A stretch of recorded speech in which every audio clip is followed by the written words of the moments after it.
인사드리겠습니다. 안녕하세요. 오케이.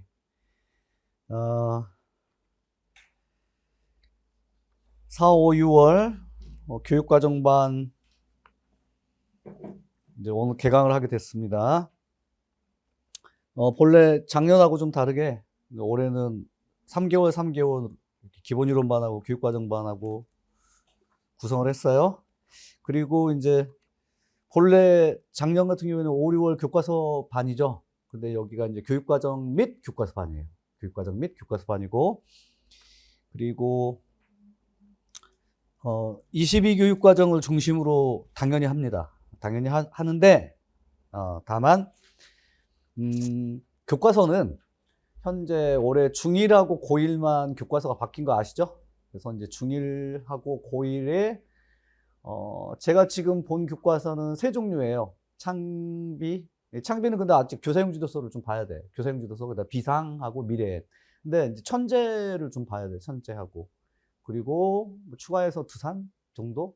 두산 아니면 뭐 한 5종류 정도의 중1하고 고1 정도의 교과서만 좀 참조하면은 될 것 같아요. 이제 그 중에서 이제 제가 그 선택적으로 이제 해당되는 교육과정에 대해서 중1하고 고1에 그 내용이 이제 실려 있으면 그 교과서를 선택적으로 뭐 어느 때는 창비에서, 어느 때는 비상에서, 어느 때는 미래인에서 이렇게 하되예요. 제 기본은 비상입니다. 비상은 두 종류가 나왔는데 박영민 비상이에요. 박영민 비상 교과서가 중심이고, 그거 보고 나서 다른 교과서는 그럼 어떻게 설명하고 있나, 그걸 또 참조해서 보도록 하겠습니다. 일단 그 OT를 좀 하면서 설명을 좀 드리도록 하죠. 교재는 이제 교육과정 교재입니다. 이게 2년마다 한 번씩 개정되는 것이라서 이제 금년에 이제 개정됐고, 금년에 개론서가 2권이 더 나올 거예요. 근데 이제 그 2권의 개론서는 당연히 여기에 이제 실려 있지는 않습니다. 개론서의 내용이. 그리고 1~3월 반 개론서의 내용도 그 기본 교재에는 실려 있지 않겠죠. 왜냐하면 이제 올해 상반기에 나올지 하반기에 나올지는 모르겠지만 그 개론서가 2권의 개론서인 장문교육론하고 독서교육론인데 둘 다 모두 다 교육과정 집필진이자 그 다음에 또 출제진이 이어서 개론서 집필진들이 꼭 봐야 돼요. 근데 이제 그게 아직 안 나와서, 다만 이제 그 개론서의 내용들이 나오면 또 이 4, 5, 6월 교육과정 반에서 프린트물로 일단 기본적으로 또 여러분하고 같이 또 해드리고, 일단 작년까지 나왔던 개론서의 내용들 다 들어있습니다. 일단 작년까지 나온 축약돼서 좀 들어있어요.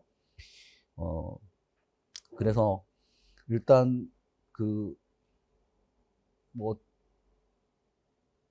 저는 몰라도 제 교재는 알더라고요. 저는 몰라도.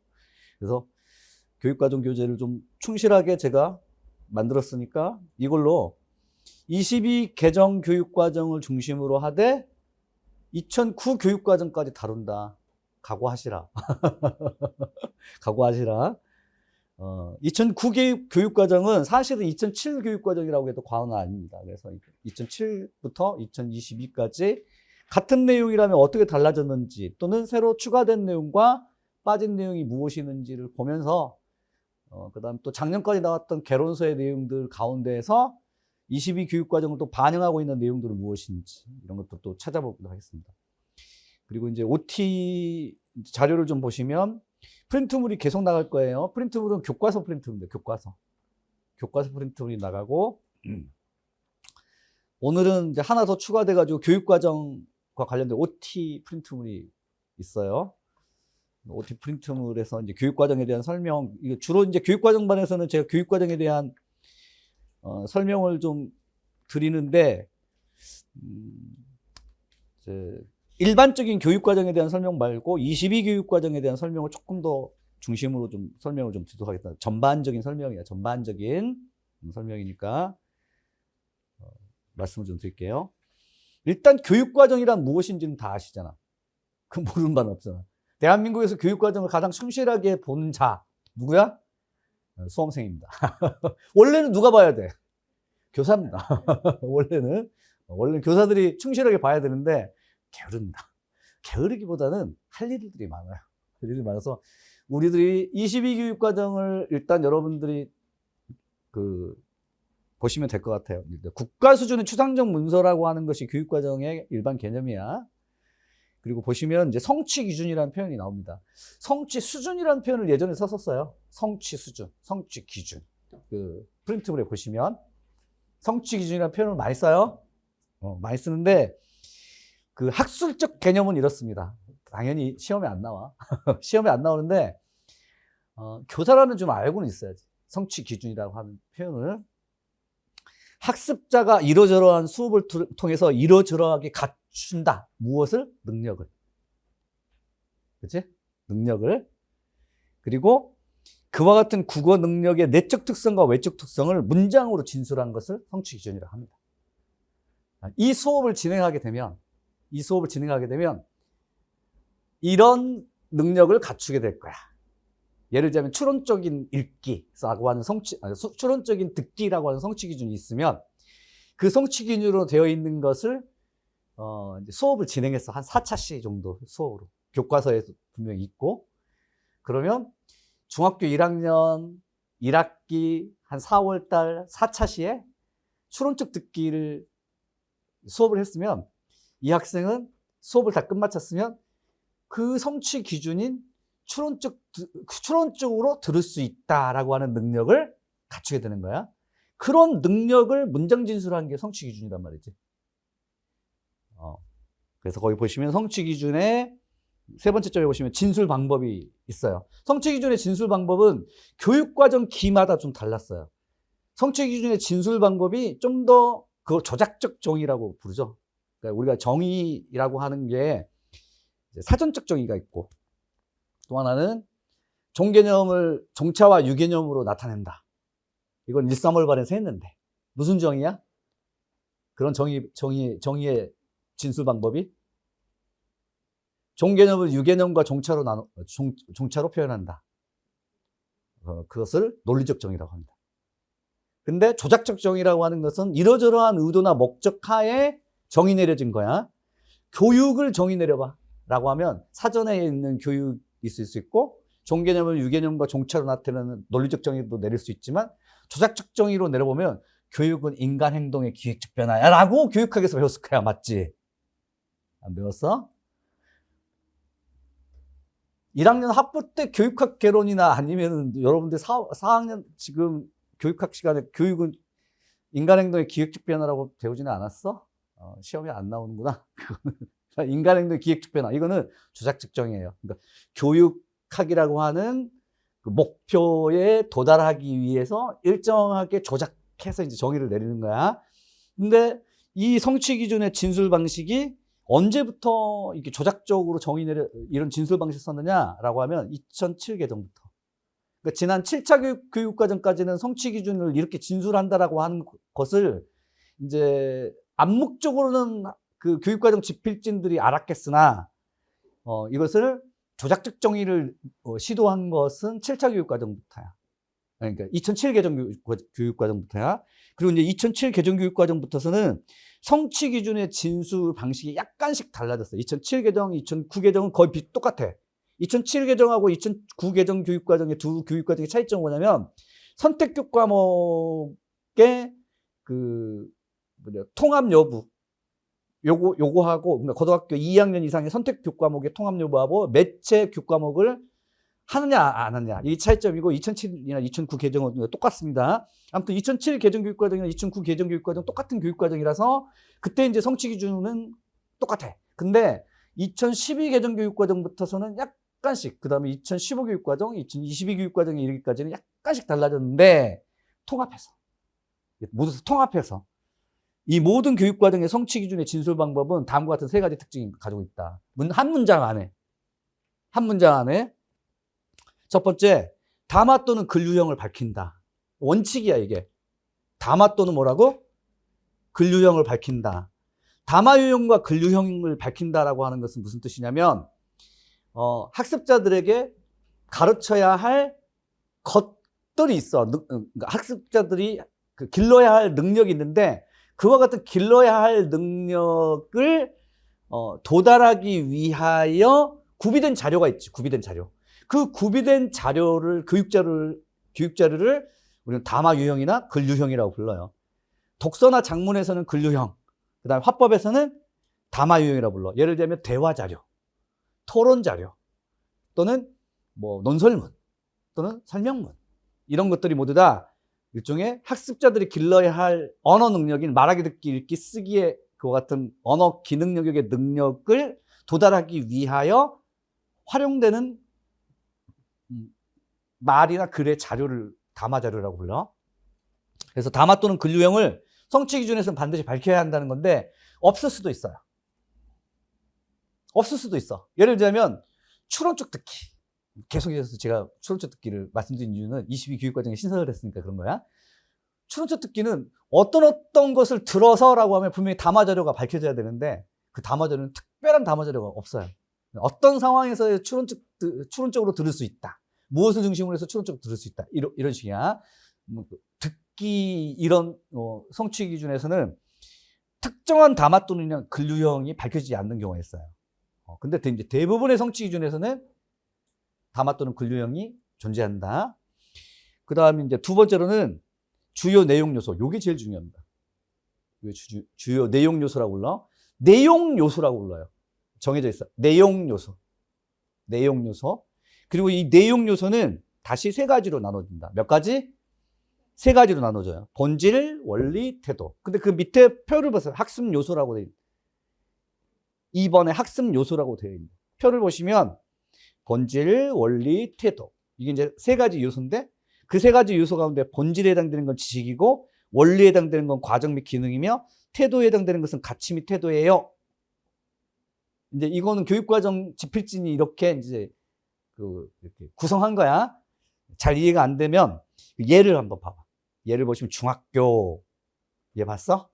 그 얘 중간에 얘가 있죠. 토론에서라고 있어요. 토론은 담화 유형을 말해요. 밝혀준 겁니다. 지금 토론에서. 그 다음 타당한 논증을 구성하고 이럴 때 타당한 논증 구성이 곧 여기서는 주요 학습 내용 요소입니다. 근데 이제 요소라고 하는 것과 학습 내용이라고 하는 것은 좀 달라요. 요소는 그 학습 내용을 구성하고 있는 부분들이야. 근데 여기 나오는 타당한 논증 구성하기라고 하는 이 내용 요소는 본질 아니면 원리 아니면 태도 셋 중에 하나야. 그럼 뭘까? 이건 뭘까? 어서 오세요. 타당한 논증 구성하기라고 하는 것은 무엇에 해당될까? 본질일까? 원리일까? 태도일까? 원리입니다. 원리는 뭐야? 그 옆에 뭐로 돼 있어? 과정이나 아니면 기능. 옆에다 이제 전략이라고 적으세요. 기능이나 전략입니다. 논증 구성하기라고 하는 기능 및 전략을 갖춰야 돼라고 합니다. 그 다음에 또 논리적으로 반박한다라고 하는 것은 반박한다라고 하는 뭐뭐 한다, 뭐뭐 한다라고 하는 이와 같은 반박한다라고 하는 이와 같은 표현은 그 행동 진술이에요. 행동 진술. 그래서 이와 같이 담화 유형과 주요 내용 요소와 그 다음에 행동 진술을 세 가지를 결합해서 한 문장으로 진술한 것. 이게 이제 성취 기준이에요. 그래서 이제 성취 기준에서 제일 중요한 건 뭐냐라고 하면 이 내용 요소입니다. 그리고 이제 내용 요소는 세 가지 중에 하나야. 또는 이 세 가지가 모두 다 하나의 성취 기준 안에 다 들어올 수도 있어. 근데 세 가지 중에 하나. 근데 여기에서는 주로 원리에 해당되는 과정, 기능 및 전략을 중심으로 해서 타당한 논증 구성하기라고 하는 것을 학습한다라고 하는 거야. 요게 교육과정에는 명시적으로 있어요. 뭐가 있다고? 명시적으로 있어. 교사학습의 내용 요소라고 하는 게 명시적으로 있어. 그래서 여러분들이 교육과정을 이제 공부하실 때 성취 기준을 외울 필요는 없지만 자연스럽게 성취 기준이 외워지는 이유 중에 하나가 뭐냐면 학습 내용 요소를 중심으로 해서 암기하거나 이해하거나 내면화하게 되니까 자연스럽게 성취 기준이 외워지는 것이고, 또 하나는 성취 기준을 보자마자 이거 교사학습 내용 요소는 뭐야 하고 본질, 원리, 태도 이 세 가지가 주르륵 나올 정도로 공부를 좀 하셔야 돼요. 또 하나의 예를 들어볼까요? 이제 교육과정 해설서라고 하는 게 있어요. 뭐라고? 해설서. 교육과정에 이제 성취 기준만 쭉 나열된 원문이 하나 있고, 또 하나는 이 원문을 해설하는 해설서가 있어요. 그래서 아마도 여러분들이 보신 교육과정 평가원에서 보는 것은 모두 다 교육과정 해설서야. 근데 그 교육과정 해설서는 그 일쪽의 밑에 예에 있는 두 번째 표처럼 되어 있지는 않아요. 이거는 그러니까 제가 만든 거야. 여러분들이 원문을 직접 성취 기준 해설서를 다 다운로드 받으셔서 보시면 알겠지만, 전부 다 성취 기준 하나의 해설, 또는 하나의 해설, 아니면 성취 기준을 한꺼번에 1항부터 12항까지 모아놓고, 그 다음에 1항부터 12항까지에 대한 해설을 한꺼번에 모아놓은 거지. 그지? 그렇게 돼 있어. 그리고 그 해설서는 그 해설서의 원문 자체가 문장이, 2009 교육과정은 엄청 문장이 길어요. 한 3문단, 4문단 정도에. 한 성취 기준의 항목에 대한 해설이. 근데 15 교육과정, 22 교육과정으로 오면서는 한 문단 아니면 3문장 아니면 아예 생략돼서 해설서의 내용이 없는 경우도 있어. 근데 그 해설서는 다음과 같은 형식으로 분석이 가능해요. 이거는 이제 제가 이 교육과정 교재를 만들면서 아예 이렇게 이제 이 틀을 제가 만들어 놨어요. 이렇게 만들어 놨어. 그래서 성취 기준 해설에, 어서오세요. 성취 기준 해설에 선정 의도, 그 다음에 두 번째 칸은 학습 내용. 이런 범주로 이렇게 구성이 돼 있어. 그 해설서의 내용이. 그 다음에 영역 성취 기준 적용 시의 고려사항. 이렇게 이제 구성이 돼 있어. 이 구성이 돼 있다라고 하는 정도만 여러분들이 알아두세요. 근데 여기에서 이제 중심이 뭐라고? 성취 기준 해설서에서 우리가 학습해야 할 중심이 뭐라고? 학습 내용이야. 성취 기준에서의 중심도 뭐라고? 학습 내용 요소고. 학습 내용이야, 학습 내용. 그걸 중심으로 해서 보는 거야. 근데 이 학습 내용은 교육과정기마다 달라. 똑같은 성취 기준인데도 학습 내용이 달라. 선생님, 그러면 공부를 어떻게 해야 돼요? 똑같은 성취 기준이 12교육과정도 나와 있고, 15교육과정도 나와 있고, 22교육과정 나와 있으면 뭘로 해야 돼? 그치, 일단은 22교육과정을 하되, 근데 22교육과정에 학습 내용이 없는 경우도 있고, 아니면 15교육과정에 비교해서 너무 그 학습 내용이 빈약한 경우에는 어떻게 해야 돼? 보충적으로 해야 돼. 근데 충돌하거나 모순되는 경우가 있을 수도 있어. 근데 거의 없어. 이유가 뭔지 알아? 학습 내용끼리 좀 다르지만 충돌하거나 모순되지 않는 이유가 뭔지 아냐고. 에이, 내가 22 교육과정 집필진이야. 이제 올해 내가 25 교육과정 집필진이야. 올해 이거 다시 수정해야 돼. 그러면 참조해야 할 교육과정은 뭐야? 그치, 그 전에 교육과정을 참조하기 때문에 거의 충돌 안 된 채 조금 보충되거나 아니면 좀 삭제되거나 그 정도라고 생각하시면 돼. 근데 제가 보기에는 이런 경우가 있습니다. 그게 뭐냐면 각 교육과정기마다 약간씩의 특징들이 있지만 이 성취기준 그 해설서의 특징들. 근데 학습 내용 요소가 엄청나게 많은 것. 이게 22교육과정의 특징입니다. 학습 내용 요소의 숫자가 많아요. 양적인 숫자가. 이거는 무엇을 의미하냐면 일단 교사들 괴롭히는 겁니다. 그 다음에 교과서 집필진 괴롭히는 거예요. 왜냐하면 교과서 지금 개정되고 있잖아. 개정되는 교과서들은 다 어떤 것을 문서를 바탕으로 해? 교육과정. 근데 성취 기준이 있는데 그 성취 기준 해설서도 있어. 근데 해설서에 학습 내용 요소가 이처럼 학습 내용 6가지나 이렇게 붙어 있어 버리면 이 6가지를 일단 어찌됐든 교과서에서 다 구현을 해야 돼. 무슨 말인지 아셨지? 쉬워, 어려워? 어렵지. 왜 어려운지 한번 봐봐. 그냥 도표식으로 할게. 교육과정 성취 기준이 있어. 그리고 여기에 학습 내용이 소개되어 있어. 한두 개 정도면 상관없는데 이게 6가지나 지금 있죠. 토론과 관련된 학습 내용이 6가지나 있어. 그러면 이제 이것이 여기가 이제 교육과정인데 무엇으로 오게 되면 교과서로 오는 거야, 이제. 이 성취 기준을 교과서로 만들면 당연히 이 성취 기준이 뭐가 돼? 교과서에서는 학습 목표가 됩니다. 당연한 거야. 이게 교과서에 있는 학습 목표가 돼. 근데 대부분의 교과서는 이 학습 목표를 성취 기준을 그대로 가지고 오지 않습니다. 이유가 뭔지 아세요?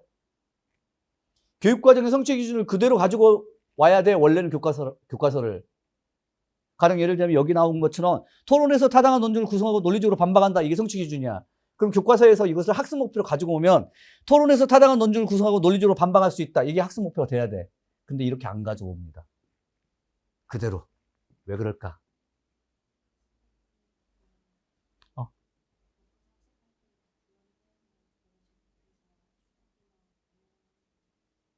그것도 맞아요. 그러니까 교과서의 학습 활동으로 학습 목표를 변환시켜야 되는데 이 교육과정의 성취 기준을 그대로 가지고 오게 되면 그 모든 것들을 학습 활동 내에서 구현하기가 참 어려워서 구현하기 쉽게 변환을 시킬 것이다. 그것도 일리가 있어요. 현실적인 거야. 그건 현실적인 거.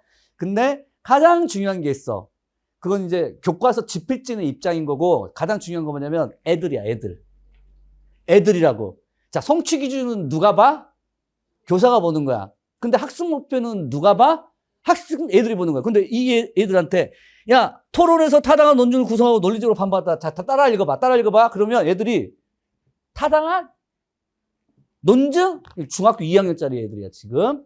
그 다음, 구성?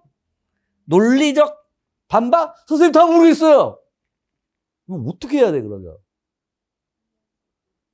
네. 이해할 수 있도록 쉬운 언어로 바꿔야 되고, 여기에 나와 있는 주요 학습 내용 요소가 우리는 알아. 타당한 논증 구성하기가 뭔지 알아. 성인이니까. 여러분들 성인이면서 동시에, 그러니까 문해력이 그래도 좀 높은 성인 문해력을 가지고 있고, 거기에다가 일반 성인이 아니라 사범대 국교과 교사 자격증 소지자나 공문과 교사 자격증 소지자야. 그냥 일반 대학이 아니란 말이지.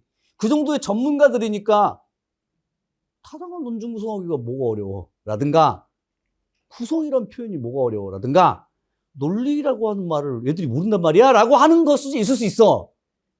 이해했어요? 그래서 교과서로 가지고 올 때는 성취 기준 학습 목표를 세분화시켜요. 성취 기준 하나인데 성취 기준 하나인데 어떻게 한다고? 세분화시킨다고. 학습 목표, 성취 기준을 학습 목표로 또 세분화시켜줘. 그럼 봐봐. 학습 내용이 여기가 지금 교육과정에 해설서에 나온 학습 내용이 몇 개야? 지금 보면 5개나 있지. 이것도 교과서로 이렇게 들어와야 되잖아. 활동으로 만들어야 되잖아. 그럼 적어도 활동이 몇 개야?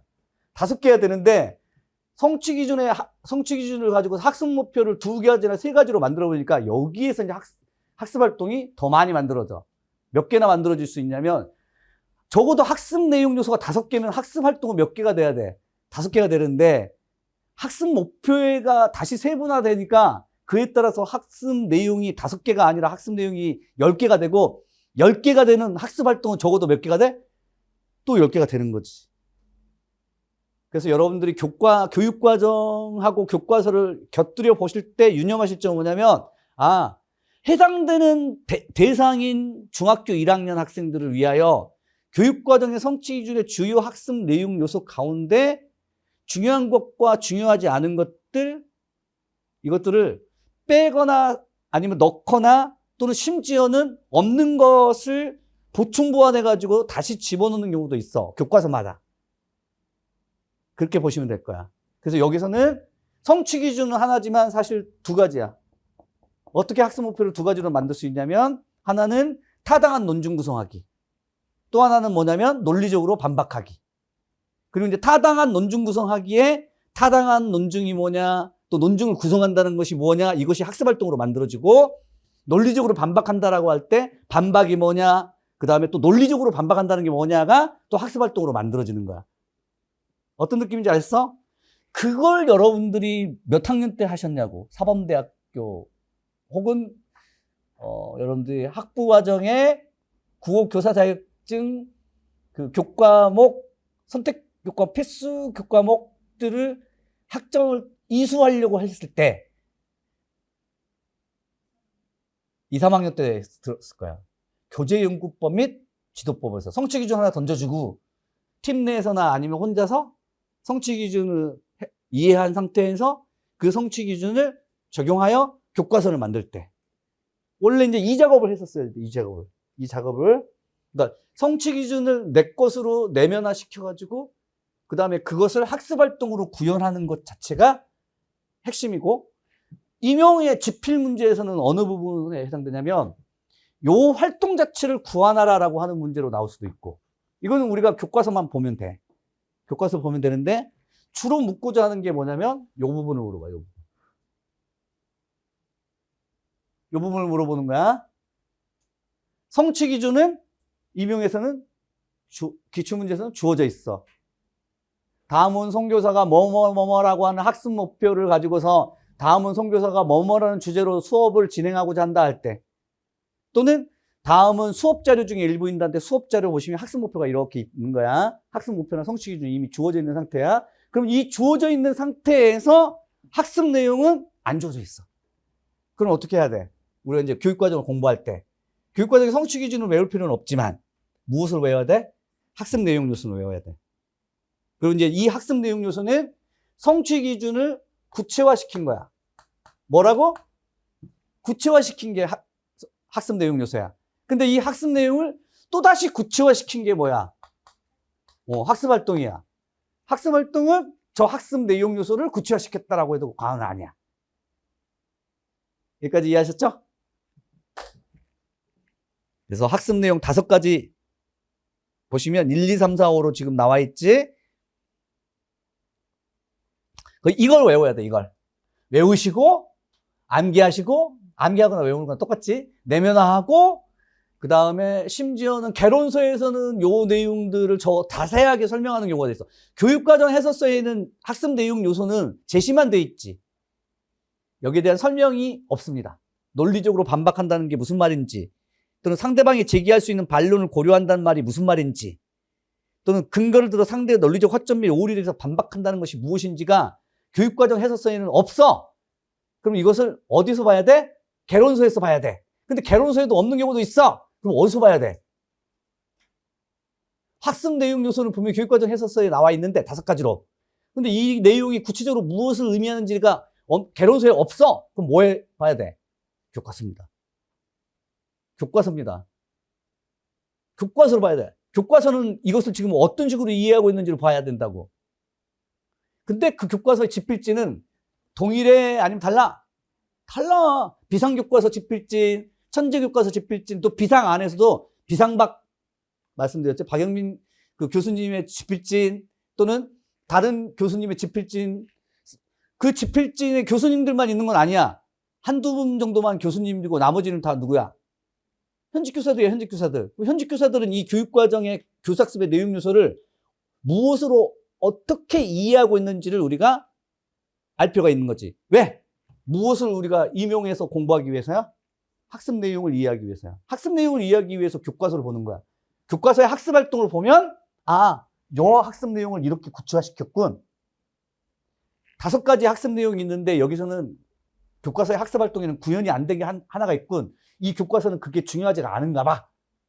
근데 또 다른 교과서는 5가지가 있는데 3개는 그대로 쓰고 21을 가지고 오고 하나의 활동은 2015 교과서, 2012 교과서, 심지어는 2009 교과서에 있는 거 쓰고 있어. 왜 그런 줄 알아? 만들기 싫어서. 기존 교과서를 참조한 거지. 그리고 또 하나 있어. 교과서의 학습 활동 같은 경우에는 교과서는 다 저작권이야. 그래서 되도록이면 예전에 만들었던 천재교과서에서는 이렇게 학습 활동을 했었어요라고 하면 그거 그대로 가지고 올 수 있어. 근데 다른 교과서에서는 이렇게 써요라고 하면 못 가져와. 편해서 아마 그런 거야. 그래서 이제 그런 내용들을 저하고 이제 같이 보도록 하고요. 그 다음, 이쪽 보도록 하겠습니다.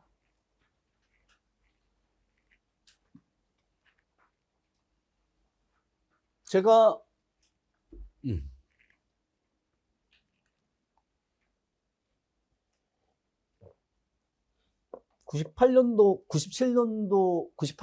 98년도에 그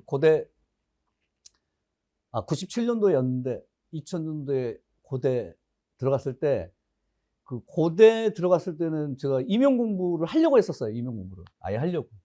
국어교사 되려고. 2000년도에. 이제 그때 당시에는 그 7차 교육 과정하고 교사용 지도서만 보면 돼. 개론서가 없어요. 그때 당시는.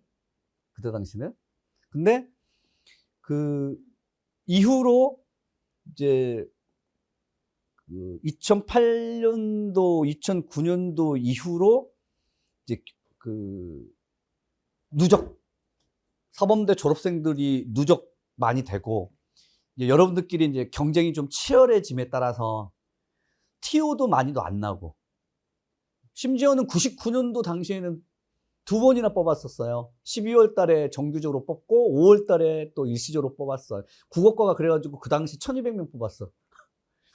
1200명. 12월 달에, 그러니까 700명 뽑고 5월 달에. 왜냐면 98년도, 99년도가 거기가 정년퇴임 그 1년을 앞당겨가지고 그 정년퇴직, 그 조기정년 퇴임자가 너무 많았어요. 왜냐면 퇴임하게 되면 한꺼번에 3억인가 5억을 준다고 했고 막 그랬으니까.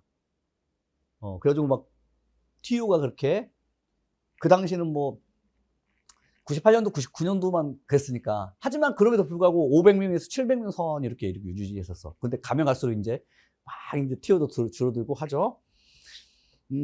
아무튼 그 2000년도 당시에 제가 임용 공부를 할 때는 임용 공부해야 할 교재가, 예를 들면 교육과정 해설서 교재하고 교사용 지도서 중학교 1, 2, 3하고 고등학교 교사용 지도서는 거의 안 봤어요. 중학교 6권만 벌써 1, 2학기니까 6권 정도고, 그 당시에는 교과서가 다 국정이었잖아. 지금은 아니지만. 그 정도만 그냥 외우고 암기하면 되는데, 지금은 개론서도 봐야 되고 교육과정도 봐야 되고, 또 안 봐도 합격하신 분도 있기도 하고 막 그래요. 좀 그렇죠. 그래서 공부는 할 게 많아졌는데, 공부는 할 게 많아졌어요. 경쟁은 치열해지고 공부할 건 많아졌는데 내 몸은 딸리고 몸은 허약해졌고. 자, 보겠습니다. 교육과정의 구성 이쪽 부분에 보시면 여기는 이제 22 교육과정의 이제 체제를 지금 나타내고 있는 건데, 이거는 여러분들이 뭐 그냥 볼 필요는 없어요. 이건 어차피 여러분들하고 같이 세부적으로 다 해야 되니까 전반적인 설명만 좀 드리면 이렇습니다. 일단 보시면 이쪽 부분을 보시면 듣기 말하기 영역이 따로 구성된 게 아니라 합쳐져 있습니다. 듣기 영역 따로, 말하기 영역 따로가 아닙니다. 그냥 듣기 말하기 영역이에요. 따로가 아닙니다. 듣기 영역, 말하기 영역이 구분되지 않습니다. 한 영역으로. 그렇죠. 그래서 이에 해당되는 교육과정의 성취 기준도 그냥 듣기 말하기. 듣기 말하기. 그리고 이 듣기 말하기는 당연히 듣기에 해당되는 것도 있을 수 있고 말하기에 해당되는 성취 기준이 있을 수 있어. 가령 예를 들자면 그 과정 기능에서 내용 확인 추론에 3가지 점이 있지. 과정 기능에 내용 확인의 3가지 점. 찾으셨어요? 보시면 첫 번째 점이 뭐냐면 의도와 관점 추론하기. 두 번째 점이 논등이 타등한지 평가하기. 세 번째 점이 어서 오세요. 설득 전략 평가하기. 그 보시면 의도와 관점 추론하기, 논증이 타당한지 평가하기, 설득 전략 평가하기, 이 3가지는 모두 다 무엇에 해당되냐? 듣기야, 듣기. 뭐에 해당된다고? 듣기. 그러니까 어떤 성취 기준은 듣기고 어떤 성취 기준은 말하기야. 근데 이게 듣기는 1항부터 6항까지 나오고 7항부터 12항까지는 말하기예요. 이런 구분이 없어. 그냥 1항부터 10항까지가 듣기 말하기고 막 섞여 있어. 섞여 있습니다. 근데 공부를 할 때는 1항부터 10항까지를 순서대로 공부하는 건 의미가 없어. 무의미하고, 이것은 듣기 따로 하고 말하기 따로를 이렇게 구분해서 보셔야 한다라고 하는 거고, 그 다음 또 보시면 그 과정 기능 부분에서 그 내용 생성 조직 표현 및 전달 부분을 봐봐. 봤어? 거기 보시면 점점점점점 이거 나중에 다 배워. 근데 거기에 보시면 말하기 불안에 대처하기 라고 하는 게 있어. 말하기 불안은 무엇에 해당된가? 듣기야 말하기야? 당연히 말하기지. 근데 말하기 불안에 대처하는 것은 이게 예를 들면 과정 및 기능에 해당되는가 아니면 태도에 해당되는가 보시면 말하기 불안 자체는 뭐라고? 말하기 불안 자체는 태도에 해당돼. 그 선생님이 이게 말하기 불안에 대처하기는 저기 밑에 가치 태도 부분에 있어야 될 거 아니에요 라고 하지만 교육과정 집필진의 생각은 말하기 불안 자체의 성격은 태도 영역이긴 하지만 그것에 대한 대처 방법은 태도만 국한되지는 않는다는 거야. 그래서 나중에 이제 여러분들 1, 3월 반 드셨던 분들은 말하기 불안에 대한 대처 방법이 인식 문제, 또 감정 생정 문제, 행동 문제 이런 대처 방법들이 모두 다 태도 영역에 국한되지는 않는다라고 하는 것을 알게 될 거야. 그렇게 보는 거예요. 교육과정 집필지는. 자, 그 다음에 두 번째 이제 읽기 영역 보겠습니다. 읽기 영역은 3쪽 부분에 보시면 중학교 읽기 영역에 그 과정 기능 부분에 보시면 과정 기능에 보시면 내용 확인과 추론, 평가와 창의, 점검 조정 이렇게 돼 있어요. 이거 잘 보시면 내용 확인, 추론, 평가와 창의 잘 보시면 어떻게 구분되어 있냐면 내용 확인은 사실적 듣기. 추론은 뭐야? 아니, 듣기가 아니라 읽기나 독해. 사실적 읽기나 독해. 그 다음에 추론은 추론적 읽기나 독해. 그 다음에 평가하고 창의는 비판적 독해 또는 읽기. 이런 식으로 이제 구성되는 거야. 이거는 이제 여러분들이 그 1, 3월 반에서도 아셨던 수준에 따른, 독해 수준에 따른 일종의, 그 읽기 방법을 사실, 추론, 비판, 감상, 창조. 이 5가지로 구분하고, 그 다음 마지막으로는 점검, 조정. 상위 인지로 이제 구분하는 겁니다. 자, 이 정도로 해서 보시면 되고, 그 다음 쓰기 영역 넘기시고,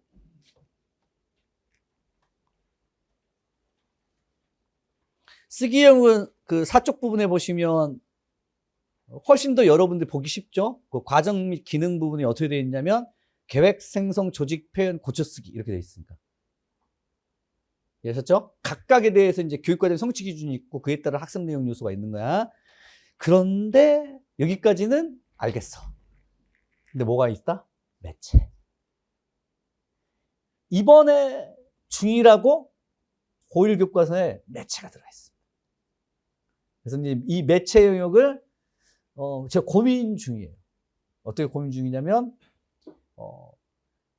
화법, 독서, 장문이 그러니까 듣기, 말하기, 읽기, 쓰기가 이제 3개월로 진행됐잖아. 그러면 그냥 통상적으로는 한 달씩 끊으면 되잖아. 4주씩.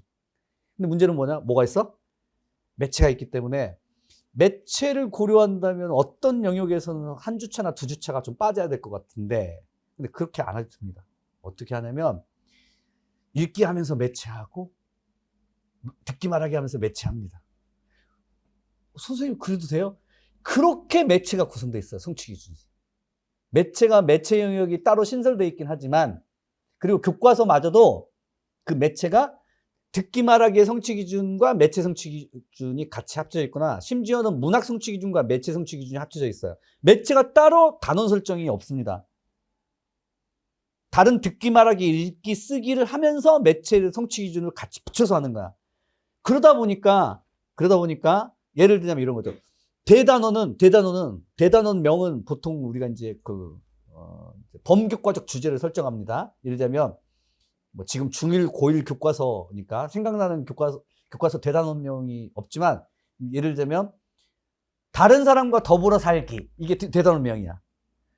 대단원명만 보면 도대체 이 대단원명에서 무엇을 배우는지는 모르겠어. 근데 거기에 문학성취 기준이 하나 들어와. 운율비유 심상상징을 그 해당되는 이 주제와 관련된 문학 작품을 배워. 그러면서 운율 배워. 또 비유상징 배워. 문학이 들어와. 그 다음에 매체가 하나 들어와. 그럼 소단원이 몇 개야? 대단원 하나에. 소단원 혹은 중단원이 몇 개야? 2개야.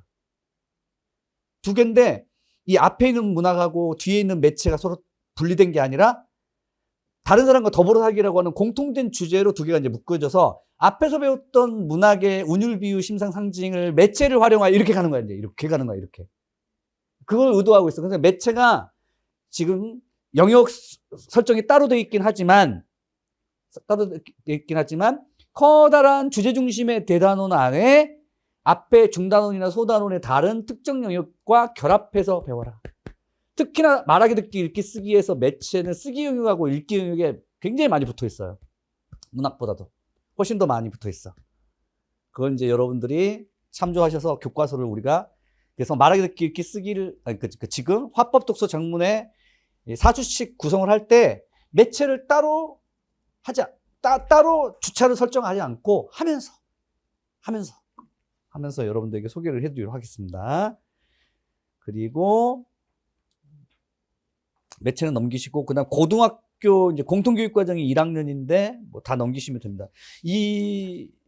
그 7쪽 부분에 고등학교 선택교육과정이 지금 화원하고 뭐 독자적으로 8쪽 부분에 이제 돼 있다는 것을 아시겠고, 그 다음 이제 9쪽 부분에 이제 교육과정 성취 기준, 교수학습 내용, 그런 부분들을 설명을 좀 드리도록 하겠습니다. 이건 이제 교과서를 보는 방식인데, 지금 여기에서 지금 9쪽하고 10쪽 부분에 나와 있는 교육과정을 보면서 교과서 보기. 이걸 굳이 제가 여러분들에게 설명할 필요는 없을 것 같아요. 어차피 자연스럽게 이제 알아가지는 거니까. 설명할 필요는 없는데, 이건 말씀드릴게요. 교과서를 보는 방법. 이건 설명드릴게요. 지금 교과서는, 제 수업 시간에 교과서를 보는 게 아닙니다. 교사용 지도서를 보는 겁니다. 뭘 본다고? 혹은 교사용 교과서를 보는 거예요. 교사용 교과서. 교사용 지도서는 교사용 교과서를 보는 이유는 뭐냐면, 교육과정의 성취 기준의 학습 내용이 어떻게 구체화되는지를 확인하는 겁니다. 확인하는 거야. 근데 보통 교과서는 중학교 교과서하고 고등학교 교과서 다릅니다. 어떤 점에서 다르냐라고 하면, 중학교 교과서는 활동 중심 교과서예요. 그래서 교과서의 본문글이 거의 없습니다. 뭐가 없다고? 본문글이 없어요. 이론적 설명글이 없습니다. 중학교는. 이론적 설명글이 없이, 아니, 물론 이제 문학 같은 경우는 작품이 당연히 있죠. 또는 말하기, 듣기, 읽기, 쓰기에 읽기는 읽기 글자료가 있죠. 또는 듣기, 말하기는 당연히 그 대화 자료가 있죠. 근데 그게 이론 자료가 아닙니다. 이론 자료가 아니야. 고등학교 2학년 선택교 과목은 그렇지 않습니다. 여기 보시면 10쪽 부분에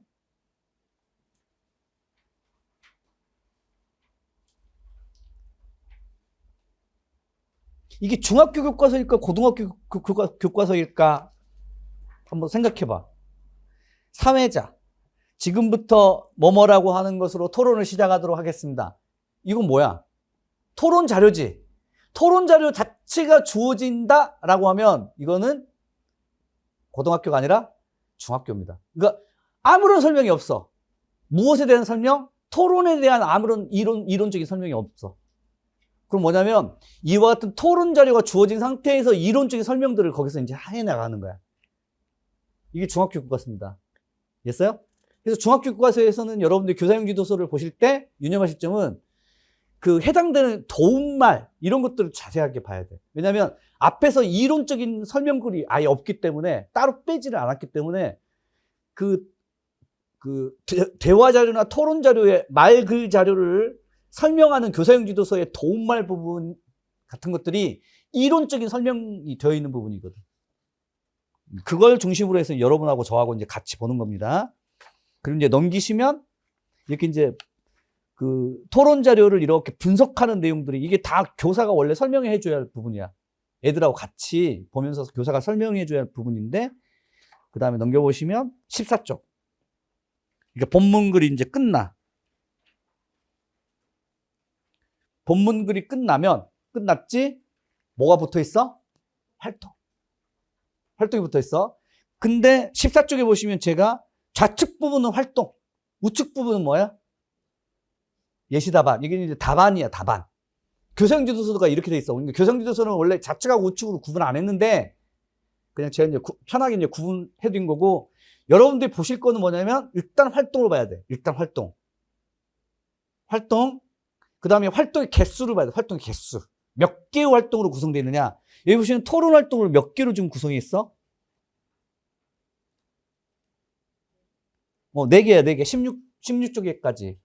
토론 활동이 4개야. 근데 이 토론 활동 활동 4번까지는 뭐냐면 앞에 나오는 토론 자료를 주고서 그 자료를 분석하는 활동이 4개야. 맞지? 이제 이런 순서를 보고 그 다음에 16쪽에 보시면 또 다른 활동이 있어. 이 또 다른 활동은 뭐냐면 논제를 정하는 거야. 우리 주변이나 사회에서 토론하고 싶은 문제를 찾는 문제를 정해보자. 이 활동은 또 다른 활동이야. 그럼 뭐야? 크게 2가지 활동으로 되어 있다는 거지. 교과서가. 하나는 뭐야? 토론 자료 주어진 상태에서 토론과 관련된 교수학습의 내용의 이론적인 설명을 들어. 그걸 4개의 활동으로 이제 분석을 해. 분석 끝나고 나서는 뭐해? 실제 활동을 수행하는 거야. 이렇게 크게 2가지로 있어. 임용에서는 어느 부분에 있느냐? 분석 부분에 있어. 임용 부분에서는 분석 부분에 있고 그 분석 부분에서 직접적으로 활동을 구안하라. 3번째 활동을 만들어 보세요. 라든가 4번째 활동에 빈칸을 만든다든가 아니면 여기 나오는 16쪽의 활동 4번처럼 다음 기준에 따라서 토론을 평가할 때 평가표에 나오는 빈칸의 평가 기준을 문장으로 써봐라고 하는 문제로 나오는 거지. 그래서 이제 활동을 외우셔야 한다. 활동을 외운다는 건 무슨 말이냐? 교수학습 내용을 외운다는 뜻이야. 어떤 느낌인지 아셨지? 그리고 이제 이 활동은 순서대로 돼 있어. 아무렇게나 활동이 제시되는 게 아니라 순서대로 돼 있습니다. 순서. 1번부터 4번까지는 순서야. 순서로 돼 있다. 그래서 첫 번째 활동은 주장과 근거를 정리하는 활동. 2번째 활동은 참여자들의 발언을 보면서 논리적 문제를 찾는 활동. 3번째 활동은 토론에서 논박을 평가하는 활동. 마지막으로는 이 전체의 토론을 평가하는 활동. 이렇게 이제 4가지 활동으로 구성되어 있는데 이 활동에 뭐가 구체화됐냐면 교수학습 내용 요소가 구체화되어 있던 거죠. 하나의 활동마다. 이걸 이제 여러분들 저하고 같이 확인해 보시면 됩니다. 그 다음에 18쪽. 뭐 이게 많아. 그래서 교육과정의 학습 내용도 알아야 되지. 교과서의 학습 활동도 봐야 되지. 그 다음에 18쪽에 보시면 관련 핵심 개념이 이게 뭐냐면, 이제 개론서. 개론서에 나와 있는, 이 교육과정에 나와 있는 용어를 개론서에서 설명한 부분.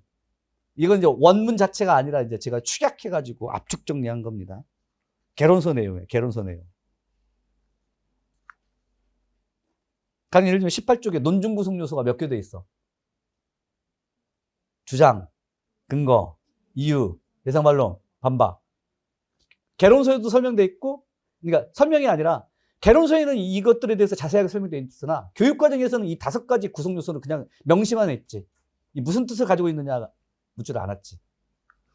아무튼 다음 장 넘겨보시면 20쪽에는 뭐 이렇게 할 게 많아. 자, 교육과정의 학습 내용 확인했지?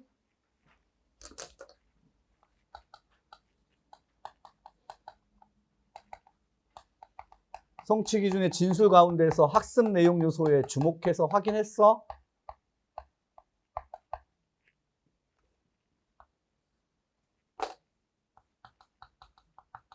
교과서로 오게 되면 이 학습 내용 요소가 구체화된 무엇을 확인하라고? 학습 활동을 확인했어. 특히 교사용 지도서에 예시 답안에 붙어 있는 도움말, 지도 방안 또는 활동 안내, 이것이 제일 중요해.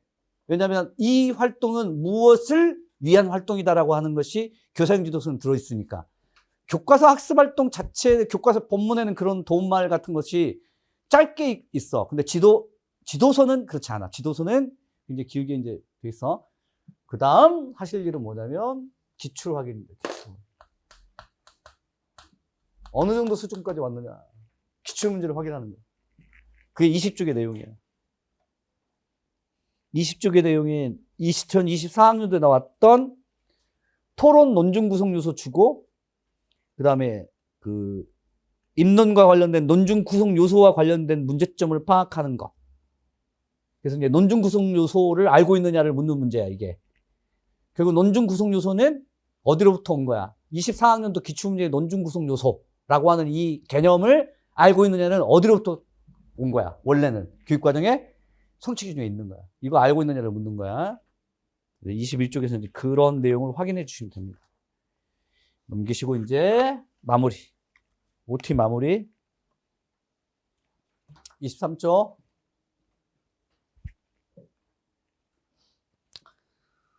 첫 번째, 국어교육론. 교육과정을 체계적으로 정리한다. 체계적으로 정리할 필요가 없어. 이 교재만 보시면 돼. 이게 정리가 되어 있으니까. 근데 다만 22교육과정 중심으로 하되 2009 교육과정까지 거슬러 올라가야 돼. 비교해야 한다. 반드시 보셔야 할 게 뭐냐면 용어입니다. 용어. 개념어. 두 번째 점에 나온 용어 및 개념어. 왜 용어 및 개념어에 주목하느냐? 여기는 학습 내용 요소가 무엇으로 구성되어 있어?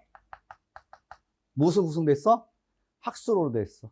논증 구성 요소. 이거 학술 요소야. 학술어야, 학술어. 논증 구성 요소. 주장, 근거, 이유, 예상, 반론, 반박. 이거는 일상생활에서 쓰고 있는 그런 개념이 아닙니다. 개념이 아니야. 주장이란 말 들어본 적 있어? 오케이.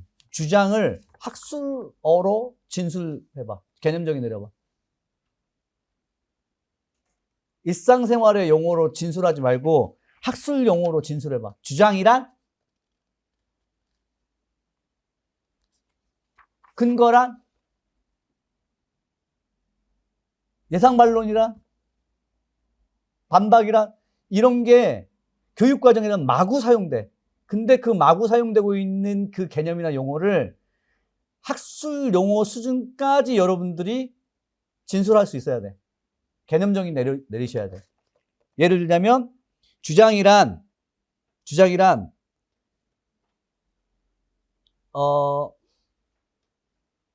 이러저러한 의도를 가지고서 상대가 이 의도를 수용하기를 바라는 진술 형태. 주로 명제로 되어 있다. 이런 식으로 여러분들 진술하든가, 아니면 근거란 그와 같은 주장에 대하여, 뭐 예를 들면 이것을 뒷받침하고자 하는 자료들, 그런 식으로 여러분들이 진술할 수 있어야 됩니다. 진술 자체는 개념정의 내려라라고 하는 것은 임용문제에 나오진 않아. 나오진 않는데, 문제는 교육과정을 이루고 있는 용어. 이거는 학술 용어 수준까지 개념 진술을 꼭 하셔야 됩니다. 가끔 가다가 중요한 용어는 기입형 문제로 나온다. 예를 들면 예상반론이 들어가야 할 가로쳐진 부분에 예상반론을 반드시 넣어라든가, 이런 거. 자, 아무튼 보시고, 그래서 교육과정을 이루고 있는 핵심 용어 및 개념어는 정리해야 한다. 그 다음 세 번째 점은 이제 제가 설명드렸던 교과서 및 교사지도서로 보는 거고, 그 다음에 관련 기출 문제는 같이 보는 겁니다. 나머지 부분 생략하고, 개강일은 오늘부터 시작해서 이제 6월 말일까지 화법독서 장문 3달간 끝내고, 기출교재는 이제 이 교재만 가지고 다니지 마시고 항상 수업 시간에 뭘 해? 기출을 하는 거니까 기출 교재를 가지고 다니시고, 물론 이제 여러분들이 무겁다고 해서 이제 화법 자르고 독서 자르고 하는데, 제가 이제 화법 하고 있는데 갑자기 독서 펼쳐봐 라고 하면, 그래서 아마 무겁게 가지고 다니실 수도 있을 것 같지만, 아무튼 기출은 꼭 가지고 다니셔야 됩니다. 그리고 이제 프린트물은 교과서 프린트물이 제공되고, 그 다음에 이제 추가적으로 그 수강생 특전은 뭐 특전이 아니죠. 뭐 기출 해설을 하는 건데 무슨 특전이겠습니까만은, 2025 기출해설 그 독서하고 장문은 수업 중에 했었어요. 1, 3월 반에. 근데 마찬가지로 4, 5, 6월은 이제 화법을 추가해서 화법도 또 하고 또 독서 또 해줍니다. 수업 중에 합니다. 수업 중에. 선생님 왜 수업 중에 하죠? 한꺼번에 하지? 그 해당되는 성취 기준을 중심으로 할 때 이거 기출을 보자라고 할 때 설명을 드릴 겁니다. 그리고 2024학년도 기출 해설까지는 요 교재는 이것도 이제 2년마다 한 번씩 개정되는 것이어서 24학년도 기출해설은 여기에 빠져 있어요. 그래서 1, 3월 반은 기출해설 프린트물을 드렸는데 4, 5, 6월 반에 기출해설 프린트물을 또다시 이제 드릴 테니, 혹시 이제 필요하신 분은 제가 나눠드리면 가져가시면 됩니다. 그 프린트물 나눠드리면 여러분들 어디다가 갖다 팔아먹죠? 그래서 저처럼 이렇게 가지고 다니세요. 이런 거 파일에다가 항상 넣어놓고 다니시면 됩니다. OT 프린트물 팔아먹어도 됩니다. 그리고 다음 장 넘겨보시면 24쪽에 보니까 달력을 보니까 5월달이 5주더라고요. 그래서 이제 한 주 차? 쉬어도 되겠다. 그런 편한 생각을 또 여러분들이 하시더라고요. 절대 아닙니다. 왜냐고요? 심지어는 보강 수업이 필요한 수업이 이 국교련 수업입니다. 보강이 있을 수도 있어. 교과서까지 하니까. 그래서 한 주차 쉬는 것은 생각해 보도록 하겠습니다. 근데 아마도 못 쉴 것 같은데. 쉬게 되면 보강을 해버리니까. 보강 없이 하려면. 그래서 나중에 공지를 드리도록 하고, 4월, 5월, 6월 각각 화법 독서장문인데 1, 3월 반이 어떻게 구성됐냐면 화법 독서 장문을 하게 되니까 장문을 조금 모자라게 좀 했던 측면이 있어요. 그래서 이번에는 4월 달에 화법이고 5월 달에 장문하겠습니다. 6월 달에 독서를 하게 되고, 그 다음에 이제 매체는 아까 설명드렸죠. 여기는 독서 쪽에서만 매체가 있는데, 매체는 화법 할 때도 매체하고, 장문 할 때도 매체하고, 독서할 때도 매체합니다. 그리고 이제 여러분들이 교재를 보시면, 교재는 화법 독서 장문으로 이렇게 구성이 되어 있습니다. 그리고 매체는 제일 끝부분에 붙어 있습니다. 522쪽에 제일 끝부분에 이제 붙어 있어서 이제 화법 독서 장문을 할 때 이 매체와 관련된 교육과정의 성취 기준 하되, 특히 이제 올해 22 개정 교과서인 중1과 고1에 매체 영역이 들어 있습니다. 그래서 이제 들어 있는 매체 영역을 중심으로 해서 설명을 좀 드리도록 하겠습니다. 그 다음에 이제 프린트물이 계속 나가요. 오늘 나가는 프린트물은 그래도 분량이 적습니다. 일단 첫 번째 얇은 프린트물은 화법의 본질과 특성과 관련된 프린트물. 이거 엄청 제가 다 빼버렸어요. 다 빼고, 엄청 빼고, 중요한 내용만 좀 담았는데, 이 화법의 본질과 특성과 관련된 얇은 프린트물이 하나 있고, 약간 이것보다는 좀 두꺼운 프린트, 이게 정보전달 발표 프린트입니다. 이게 이제, 올해 출판된 중1 개정 교과서들이 다 정보전달 발표가 들어있습니다. 그래서 이제 요 두 개의 프린트물에 모두 다 22교과서가 들어있어요. 하나는 추론적 특기, 하나는 발표. 그래서 22교과서가 중심으로 해서 이 프린트물이 구성되어 있고, 다만 이제 22 개정교육과정의 성취 기준이 아닌 15 교육과정 성취 기준인 중2, 중3도 있잖아. 그래서 그런 중2, 중3 또는 고등학교 1학년, 고등학교 2학년 교육과정 성취 기준을 여전히 15교과서 교과서를 중심으로 보여드리도록 하겠습니다. 그리고 이제 다음 주에 만약에 설득이 들어가게 되면 설득 프린트물은 이곳에 3배 정도 프린트물 두께가 있습니다. 당연하죠. 왜냐면 담화 유형이 지금 여기서는 정보 전달 발표는 하나밖에 없는데, 설득의 담화 유형은 몇 개야? 설득 담화 유형이 몇 개야? 토의, 토론, 연설, 협상 몇 개야? 4개나 됩니다. 4개. 근데 요번 중1 중학교에 협상이 되어 있습니다. 협상. 중1 중학교에 합격했던 제 조교가 지금 중1을 가르쳐요. 죽을 마실 거예요. 첫 번째, 운율, 비유, 상징, 심상을 문학에서 가르칩니다. 1단원에 나와, 1단원에. 작품은 쉽습니다. 근데 어떤 교과서는, 윤동주의 작품에 새로운 길. 좀 낯선 작품이야. 작품은 쉬워요. 근데 문제는 뭐냐? 교복만 벗기면, 교복만 안 입히면 얘네들이 초등인지 중등인지를 구분 못하는 중1들한테, 얘들아, 반복되는 규칙적인 소리가 운율이야. 가르치는 순간 애들의 문해력이 이 정도 수준까지 못 알아와. 비유를 또 가르쳐야 되고, 상징을 가르쳐야 되고, 또 심상도 가르쳐야 돼. 거기에다가 이제 1단원 끝나잖아요? 그럼 2단원이 추론적 듣기입니다. 추론적 듣기. 3단원이 협상입니다. 죽음이야. 제가 보기엔 그렇습니다. 고1은 상대적으로 쉬워요. 교육과정의 성취 기준이, 22교과서의 고1은 거의 15교과서나 다를 바가 없이, 심지어는 본문 자료나 문학작품이 그렇게 구분이 잘 안 돼 있어요. 근데 중1은 큰일 났습니다. 올해 중1은. 그래서 애들이, 예전 한 3년 전에 중1은 코로나 중1이었잖아. 입학식도 안 하고, 그 다음에 1년 동안 친구도 없이 지내다가 그런 애들 있잖아? 그 애들이 이제 중2 때까지 코로나였다가 중3 때 들어서 겨우 코로나 풀려가지고 졸업식 했잖아. 그잖아. 얘네들이 고1로 들어와가지고 문해력 이제 안 갖춘 채 문제가 있고, 그 다음에 지금 이 중1이 제가 보기에는 문제가 많아요. 진짜 문제가 많아요. 근데 여러분들은 내년에 이제 중1은 어차피 개정됐고, 고1 개정됐고, 그 다음에 중2하고 아마도 중3이 모두 다 개정될 겁니다. 고2가 아마 늦게 개정될 거예요. 중2, 중3이 다 개정되면.